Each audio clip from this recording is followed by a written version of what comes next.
Mushfiqul Fazal Ansari, thank you so much for joining in on CNN News 18. First, let's begin with the ground situation where reports and visuals of the Consul General's office in New York show the protesters storming in and unceremoniously removing the portrait of Sheikh Mujibur Rahman.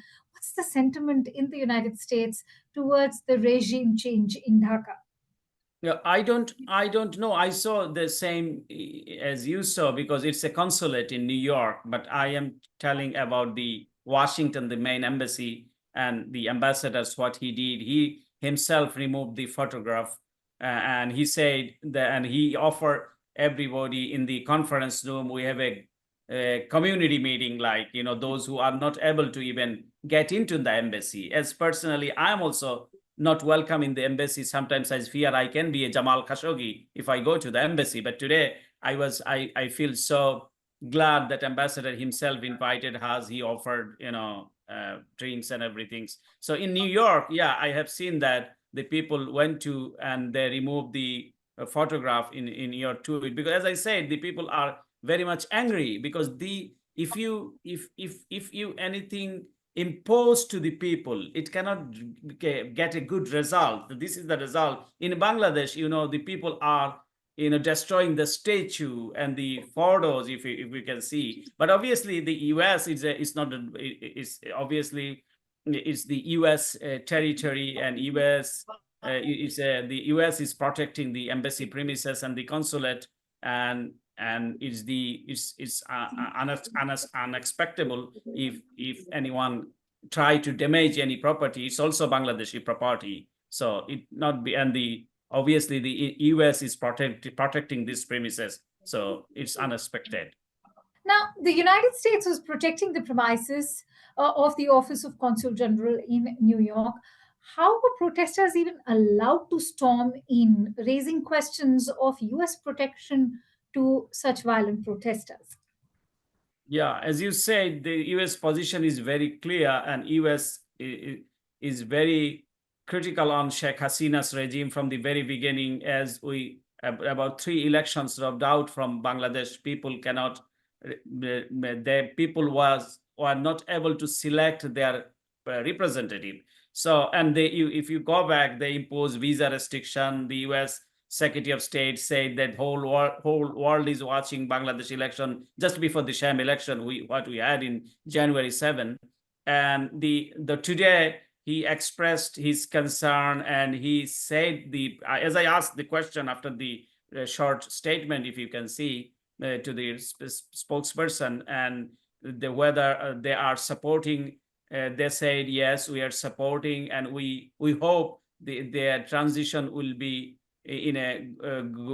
transition will be held in a peaceful manner, and the government will be an interim government will be formed with the democratic principles, with the basis of the democratic principles, rule of law, and the will of the people. So people so that people can reflect the people voice or people will. So he mentioned that, and he also, I asked that whether US will allow Sheikh Hasina, if she wants to come to the USA, because we know, everybody knows it, she commit crime against humanity. He left the country with hundreds and thousands students and general people killed by her, as she ordered the shoot on sight, and people killed, and just she flew and she basically tried to create a civil unrest, because she invited her party workers just 2 days before to treat them, the student, to encounter them in a befitting manner. So she invited her students doing and all this, and she created this chaotic situation so that she can portray it everywhere that, oh, Bangladesh is a chaotic situation and this kind of things happening. So she played the last card, and then she flew to India, and people, we value the people to people contact. I should admire, India should not take this responsibility, as India is doing for a long time. They are doing just maintaining relationship with a particular individual. Mr. Ansari, how do you assess prospects of Sheikh Hasina gaining political asylum in the UK? The UK Home Department has responded saying that those who need political asylum should do so in the first safe country they reach. That technically means India. What are you learning about her chances of receiving any kind of political asylum in the UK? Yeah, I heard that, and from the many international media, including the Indian media, she will not be able to get the asylum in UK. Obviously, UK is the protector of the human rights, and they value the fundamental rights. And Sheikh Hasina, who's the person who destroyed everything in our country, and she's a corrupt and criminal leader. So UK and any sensible government cannot accept this kind of brutal leader in their own soil. So I hope and believe India will not do that. Mr. Ansari, Sheikh Hasina has been a trusted partner to India. She's also viewed as a pro-democracy leader who perhaps may have turned to authoritarianism now. But how challenging will it be for India to host Hasina?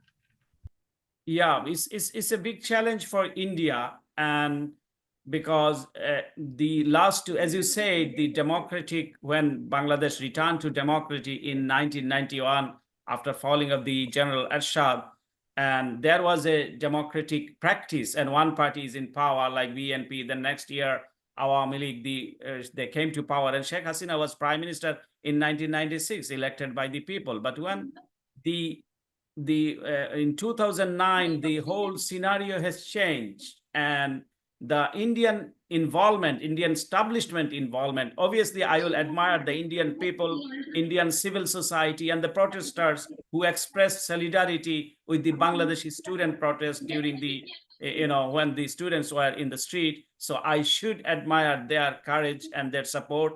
And by saying that, as you asked, that India only maintaining relationship with a particular individual, Sheikh Hasina. So India should come up, and the Indian establishment should re-evaluate the thing as a big neighbor and as a democratic country.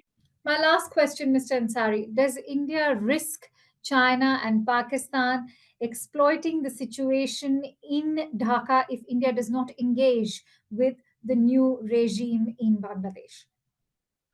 So yeah, I don't know what India will do, but as a journalist and analyst, I should say India should involve, to maintain relationship, whoever government is in Bangladesh, but with the democratic government. But previous government obviously was not democratic government, and there will be a transition. There will be interim government. So obviously, I think India should maintain their relationship with Bangladesh as a neighboring country.